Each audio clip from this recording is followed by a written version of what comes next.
If you're walking alone, this message is for you. You're not forgotten. Midnight has a way of telling the truth. When the room goes quiet and the messages stop coming, the heart starts speaking louder. The world calls that silence lonely. God often calls it holy. Some women are not surrounded because they are unwanted. They are separated because they are needed for prayer, needed for clarity, needed for war. Heaven does not train warriors in crowded rooms. Even Jesus withdrew to stay aligned with the Father and to pray in hidden places. That is not weakness, that is wisdom. If the Son of God guarded his solitude, do not let anyone shame yours. You may be carrying a quiet grief that no one sees. Friends faded, conversations changed, invitations stopped, and you have asked God through tears why you are always the one left standing. Faith never pretends separation is painless. The righteous can feel alone, yet God remains near to the brokenhearted and lifts those crushed in spirit. Oil often drips in secret before it shines in public.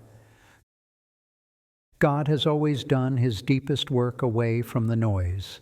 Wilderness seasons, quiet rooms, lonely nights where the only voice left is his.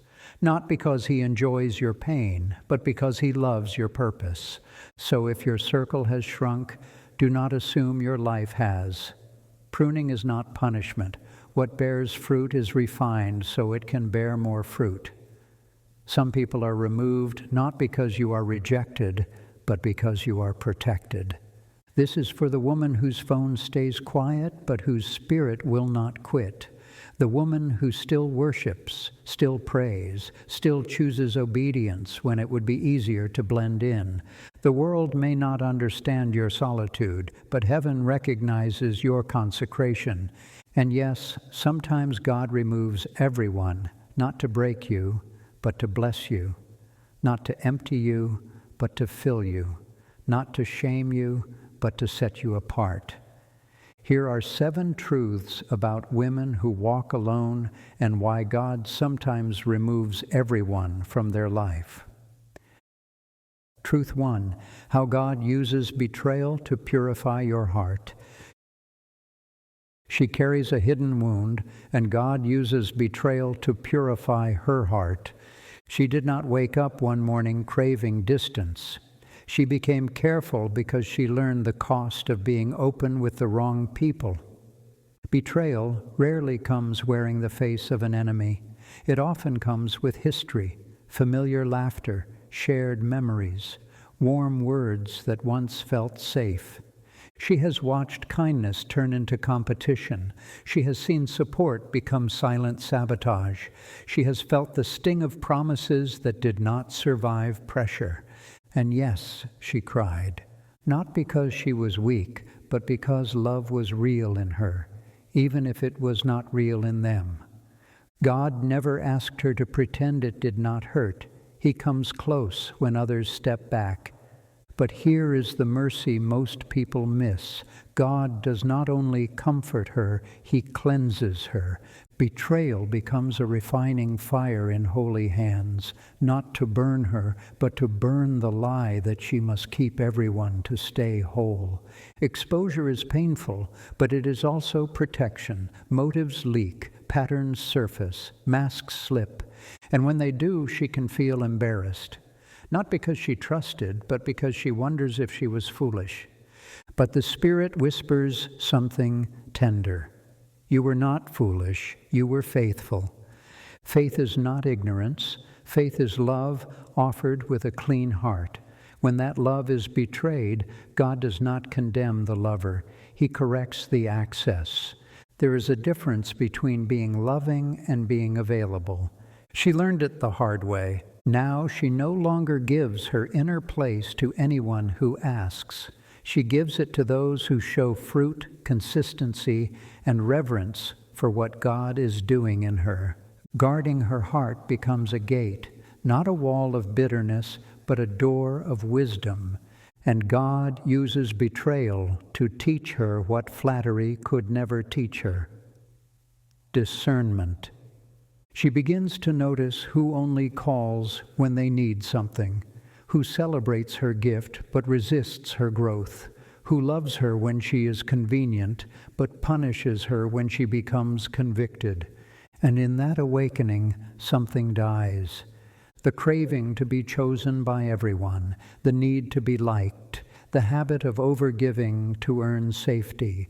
God does not shame her for those old patterns. He heals them. He replaces counterfeit comfort with His presence. This is where pruning begins, not because she is failing, but because she is fruitful. Pruning feels like loss, but it is protection. God is not subtracting to harm her. He is subtracting to heal her. Some people were not meant to follow her into her next season because they would have polluted it from the inside.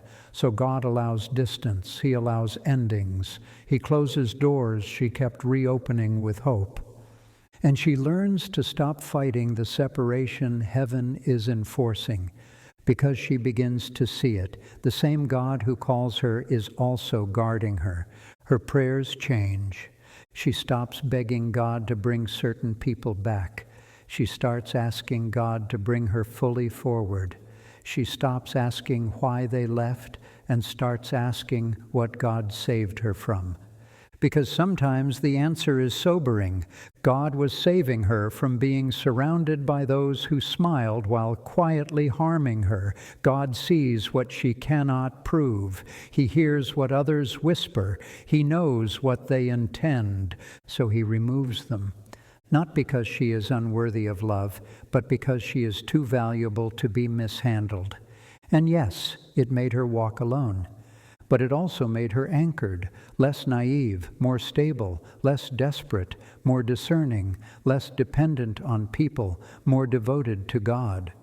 Her heart did not turn to stone, it turned to trust. In the quiet that followed betrayal, she discovered something sacred. God stays. When the crowd fades, He remains. When the laughter goes silent, His voice is still there. When the circle breaks, His covenant holds. She grieves, but she does not collapse. She feels it, but she does not fold. She forgives, not because it was small, but because her freedom is precious. Betrayal did not destroy her, it refined her. And the woman who walks alone after betrayal is not a woman who lost. She is a woman God rescued before the wrong hands could reach deeper. Truth 2. Why darkness targets the woman it cannot control. She has an unshakable backbone. She cannot be controlled, so darkness targets her. She did not become difficult, she became delivered. There was a time she stayed quiet just to keep peace. She laughed at what wounded her spirit. She nodded at what she knew was wrong. She smiled through discomfort so no one would call her too much. But God began to remove that old version of her from the altar, because He never called her to be convenient. He called her to be holy. And holiness makes you unmanageable to people who thrive on control. The moment she stopped needing approval, manipulation lost its grip. Flattery stopped working. Guilt stopped moving her. Pressure to compromise started sounding like noise. She no longer bends convictions to keep company. She does not join conversations that leave her spirit dirty. She does not entertain humor that mocks what God calls sacred. She does not agree with lies to stay liked. She would rather be misunderstood than misaligned. Renewal becomes a boundary, and boundaries make weak friendships collapse, because some people do not want a friend. They want access, influence, a version of her that can be led, used, and steered. But renewal makes her stubborn against darkness. She learns to test what sounds spiritual. She learns to look past words and watch fruit. So when someone offers a sweet sentence with a sour motive, she senses it. When praise is really a hook, she feels it. When love shows up with envy, she notices. And discernment costs you a crowd. They will say you changed. Yes, because she stopped confusing attention with affection. She stopped letting emotional pressure override spiritual clarity. She learned that not every invitation is assignment. Not every connection is covenant. And this is why darkness targets her, because she is harder to distract, harder to seduce, harder to intimidate. When she says no, she means it. When she walks away, she does not keep looking back. When she chooses obedience, she does not negotiate. She refuses to live divided. She becomes steady, and steady women are dangerous in unstable times. So if your circle got smaller when your standards got higher, do not mourn like you lost something priceless. You may have lost what was feeding on you. God is not punishing you with fewer people. He is protecting you with fewer hooks, because the enemy does not fear the woman who is surrounded. He fears the woman who is submitted. Truth 3, divine separation versus rejection. God brings divine separation. He removes the crowd to protect the calling. Some seasons do not feel like separation. They feel like rejection. The room goes quiet, the invitations slow down, familiar faces become distant, and you keep asking what you did wrong. But sometimes it is not correction, it is consecration. When God places weight on a woman's life, He guards her atmosphere.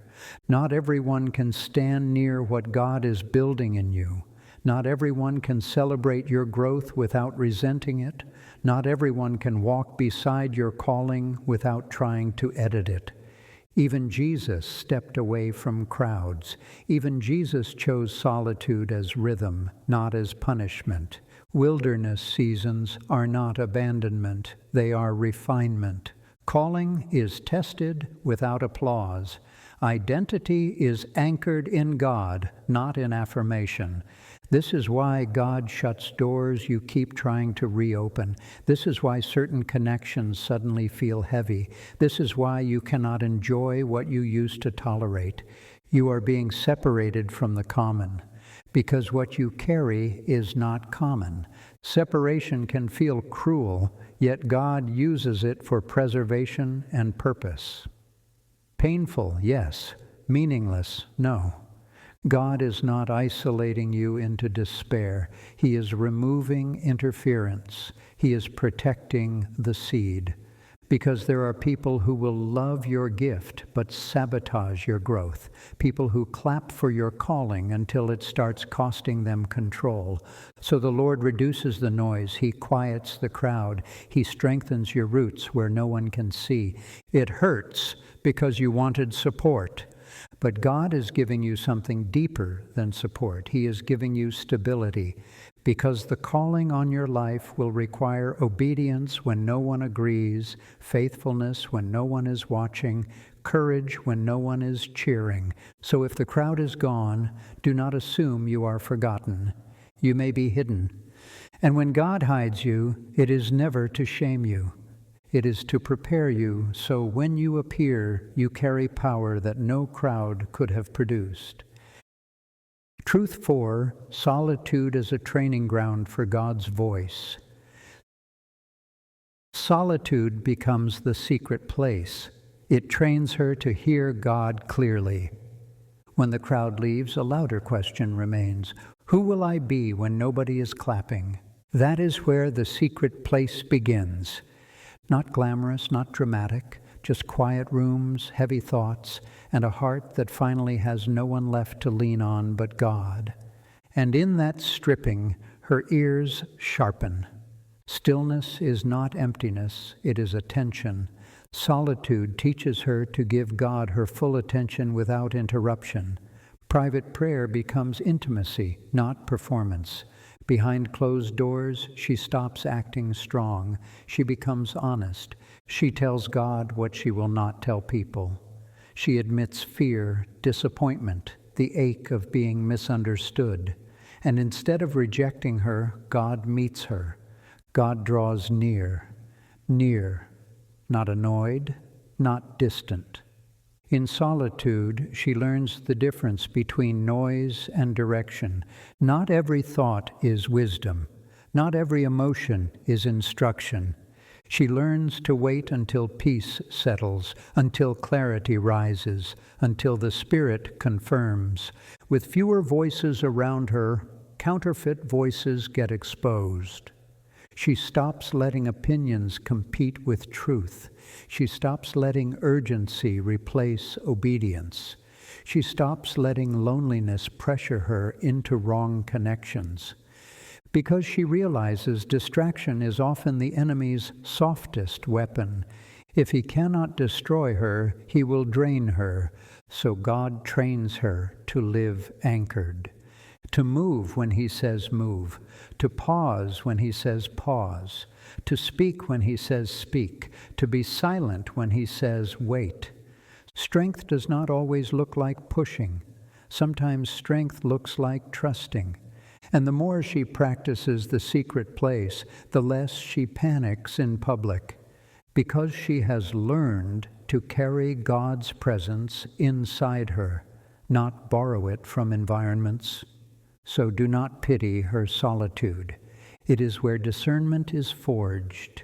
It is where faith becomes personal. It is where she stops needing people to feel secure because God becomes her portion. And once she can hear God clearly, she becomes dangerous to darkness because she will not be easily led away again. Truth 5, being misunderstood but marked by heaven. She is misunderstood but marked. She bears labels, yet keeps walking. They do not know what to do with a woman who no longer explains herself, so they label her cold, proud, too serious, too intense. They call her arrogant, when the truth is she is tired of being smaller than God made her to be. People often misunderstand what they cannot control. And when they cannot reach your spirit anymore, they reach for your reputation. Some people preferred her when she was more available, more bendable, more eager to please. They liked her when she stayed silent while being disrespected. They liked her when she needed them.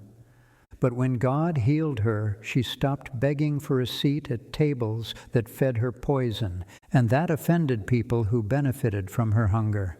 So they talk, but boundaries are not arrogance. Boundaries are wisdom. The labels still hurt because she is not heartless. She simply refuses to keep bleeding to prove she has a heart. Jesus was misunderstood, accused, mocked, yet he continued in obedience. So she learns to do the same. She stops fighting every rumor. She stops trying to correct every narrative. She realizes the louder she argues, the more she invites people into a place God never gave them access to, her identity. She does not need to defend what God already sealed, and the fruit will speak. In time, those who misjudged her will watch her life grow steady. They will see peace that does not come from applause, strength that does not come from crowds, consistency that does not come from convenience. Even if they never understand her, God does. People see the surface. Heaven sees the heart. That becomes her comfort. Labels are temporary, but the mark is eternal. She is marked by mercy, marked by refinement, marked by oil that cost her something. So she keeps walking, not bitter, not desperate to be understood, just faithful. Truth 6, choosing spiritual fruit over shallow friendships. She chooses spiritual fruit over shallow friendships. She used to chase connection like proof she mattered. A full calendar, a buzzing phone, constant plans to silence the ache. But God changed her appetite. And when your appetite changes, your circle changes. She stopped asking, "Who likes me?" She started asking, "Who helps me grow?" She got tired of conversations that never heal, relationships that never mature, friendships built on entertainment instead of edification, so she chooses wisdom. Not isolation out of pride, separation out of purpose. She no longer measures love by how often someone texts. She measures it by fruit, consistency, character, reverence for God. Because she learned that familiarity is not loyalty and proximity is not covenant. She is not impressed by loud support that disappears in quiet seasons. She is not moved by compliments with hidden hooks. She looks for fruit that remains when it costs something to stay, and while her circle gets smaller, her spirit gets stronger. Because she starts cultivating what heaven celebrates, love that does not perform, joy that does not depend on people, peace that does not need agreement, patience that does not break under delay. She chooses depth over dopamine, prayer over popularity, obedience over approval. Yes, it can feel lonely, but she is no longer willing to trade peace for a place at a table that feeds confusion. She learned the hard way that being surrounded does not always mean being supported. So she guards her time, guards her mind, guards her heart, not because she hates people, but because she honors what God is producing in her. Fruit takes time, and anything that pulls her back into gossip, drama, and compromise is not friendship, it is theft. So she stops chasing friends, she starts chasing faithfulness. And in that shift, heaven smiles. Because when a woman chooses fruit, God can trust her with more clarity, more authority, more purpose. And in time, yes, He will send the right people, not to entertain her calling, to align with it. Truth 7. The quiet authority of a consecrated soul. She carries quiet authority. She becomes a threat because she walks in power. She does not look intimidating. That is what makes her dangerous. She is not always the loudest voice in the room. She is not fighting for attention. She is not performing strength for an audience. But there is weight on her life you cannot fake. It was built in hidden places, formed when nobody called, forged when she kept praying anyway. Spiritual power is not a personality trait. It is the fruit of intimacy. She learned to abide when everyone else left. And abiding produces authority. That is why darkness targets her. Because a woman who does not need a crowd cannot be controlled by fear of being alone. A woman who worships in silence cannot be silenced by rejection. A woman who has made peace with being misunderstood becomes almost impossible to intimidate. The enemy would rather keep her busy than holy, entertained than interceding, scrolling than kneeling. Because if she ever realizes what her prayers do, she will stop wasting her life chasing people who cannot carry her calling. So God trains her hands for war in private, not for arguments, for intercession, not for applause, for obedience. And when she feels weak, grace meets her. That is why she does not fold. She has been through enough to know emotions rise and fall, but God remains. And when she walks into a room, atmospheres shift. Not because she announces herself, but because she brings the presence of the one she has been with, quiet, unforced, undeniable. She does not threaten people. She threatens darkness.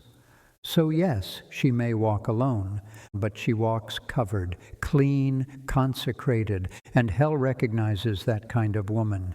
Because she is not powered by popularity, she is powered by the Spirit. And once a woman learns God is enough, she becomes a force no loneliness can weaken and no enemy can stop. You are not forgotten, you are set apart. Now the ending, let it be settled. She is not unloved. She is untouched by the wrong ones. She is not cursed. She is called. What people call alone, God calls set apart. What people call forgotten, God calls hidden. What people call too much, God calls anointed. Heaven never measured her worth by her circle. Heaven measured her worth by her surrender. God did not remove everyone to embarrass her. He removed interference. He removed distractions that looked harmless but carried poison. He removed voices that competed with his voice.